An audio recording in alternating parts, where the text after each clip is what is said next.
Is Wilbon there? Hey, Mike. I'm here. Hey, buddy. Sorry about that. Hey, what do you guys got? You got, what, Lily Tomlin's switchboard going on there? What's happening? Yeah, well, we spent all the money on the Danettes. That's why I didn't spend. How you feeling today? I'm, a little upset at getting swept, Dan, but I'm not going to sit here and say, oh, I'm in usual Cub depression that I've been in, several other times in my life. It's not that bad. It feels a little different now.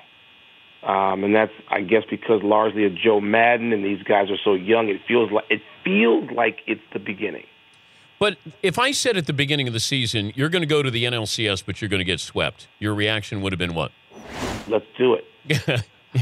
Yeah. I mean, I remember having the conversation about how many games I thought they would win, and I thought the projections of making the playoffs were just wildly, out of control or optimistic, unreasonably so. I thought they'd win 83, 84 games if they could challenge for the second wild card spot that way, which does happen. Okay. But if you told me 97 games, 97 wins, I'm saying no way. If you tell me they're going to beat Pittsburgh in the first round, they're going to beat the Cardinals, the teams with the two best records in baseball, I'm going to say no and no. So I was thinking about that last night, literally, saying, okay, people are not moping around here. They're not happy with the way it ended, but it's not like other postseason losses where the place was just plunged into mini depression. But it's because the future's bright. You don't look like this as we're all in with this season, as some teams, do that, whatever sport it is, that you go, we got one more shot at it. The Dodgers felt like this. Hey, we're all in to try to win it this year. We're going to spend whatever it takes. The Cubs have a future here, and I think that probably will bleed into why, there's not long faces today, that you do look at it and say there is possibility, there is hope next season and seasons after that. Danny, that's right. But, the cautionary tale here is the Washington Nationals. Yep. I mean, what is it, 3-4 years now? They're supposed to be the 27 Yankees. They start every spring with every pundit, and I mean every, not just saying, oh, they've got the most talent or they should win. No, they will win the World Series. You're like, what? Bryce Harper, the famous comment in Washington anyway, is where are my rings? And, well, how about where's my spot in the postseason just to do that? So that's the cautionary tale, and guys change. As Joe Madden told me last week, his job now largely is to get them not to have this a similar disposition as they evolve and get better and older and more mature physically and hopefully emotionally. Keep the fat head. A fat head belongs on your wall, not in the dugout. And injuries and disappointing career arcs, and there's a whole lot of stuff to look at that means don't presume. But, even after you guard against all that, you're right. It feels like it's the beginning. Yeah, and you brought up the Nationals. I brought that up at the start of the show, that there's no guarantee. If I would have said, would you bet a week's pay the Nationals would have made the playoffs this year, of course you would have done that.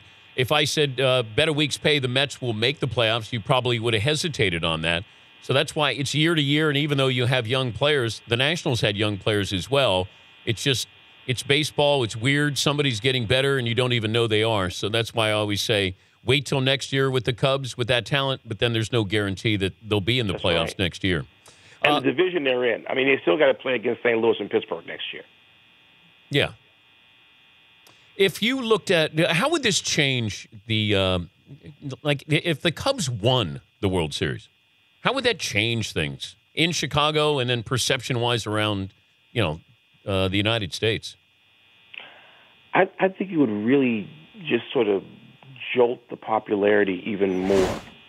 I don't think, there was a narrative out there for a while, back in the 2007-8 run when they won back-to-back division titles. There was a notion that, well, if they win, they're going to be less appealing. I never bought that. When has winning ever hurt anybody? When has it made them less popular? When has it made them less lovable? I don't get that. Look at the Red Sox. I mean, we got an example out there, 86 years. So are the Red Sox more popular on the other side of winning 3 world championships? Damn right they are. So I think the same thing would happen with the Cubs. I think it would be a greater obsession if you could ever get them to win. He's Michael Wilbon, pardon the interruption, co-host, joining us Dan Patrick Show. We were just talking about Tristan Thompson got paid. Mike, I missed the memo that Tristan Thompson is a max deal guy. Dan, look, I'm with you. Look, I like Tristan Thompson. But here's it's in context. In a vacuum, if he was just playing for a bad team and a really good young player, you could say, okay, I sort of get this. Here's the thing I wonder about with Cleveland. They just paid everybody. Everybody got paid. When does that work? When do you get a team where on the front end everybody gets a shiny new contract and it works? I'm not sure which one is more difficult, having every single guy enter a contract year or every single person get paid. And we're still talking about team physically you don't know about. It seems like the projections for Kyrie Irving are getting later and later. First it was Thanksgiving, then Christmas. Now you hear January. So what's that going to be like? Are we still wondering about how Kevin Love is going to fit strategically into that lineup and what they're going to do differently this year that wasn't working last year? All these sorts of questions. Look, there's no question about LeBron James. We know that. But everybody else now has a shiny new contract. What's the dynamic going to be there?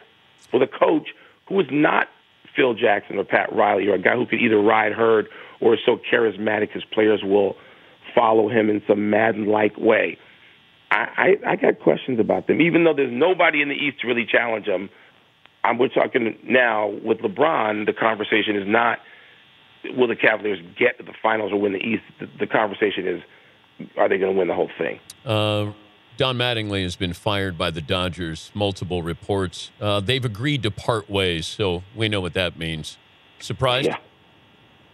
Oh, yeah. And that had to be coming.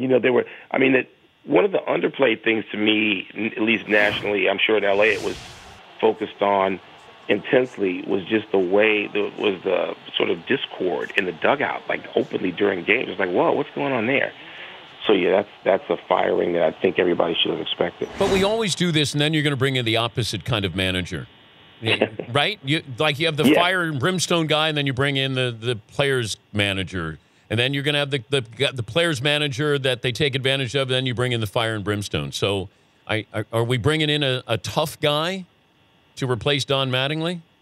That's what you just laid out the scenario, Dan. And the pendulum swings too far the other way all the time.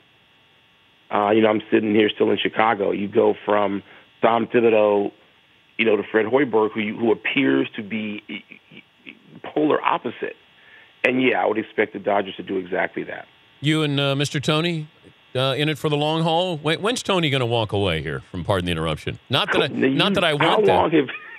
How long has he been saying he's going to Boca to be with his people? How long have you been hearing that? I said, Tony, you don't want to be with your people here in Washington, D.C. What are you talking about? Can you do the show in Boca? No, I am not going to Boca.